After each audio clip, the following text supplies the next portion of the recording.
My name's Wayne Fennick. I work on the Water 24-hour team in the Operational Activity Centre. The text message facility has been quite revolutionary really. It's not so much an innovation, the texting's been out for years, but we're the only water company in Britain that uses the facility. We try to proactively text every emergency incident, depending on properties affected and the time of interruption.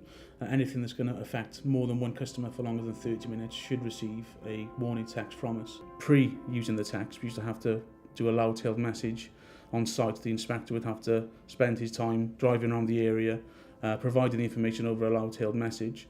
By proactively texting the customers, it's great customer services as they don't have to pick up the phone and ring us. The information is there readily available for them. We also update the website as well as the text, so in some instances there'll be a text message with a link from the actual message itself to the website, so we'll give them a lot more information on the website then.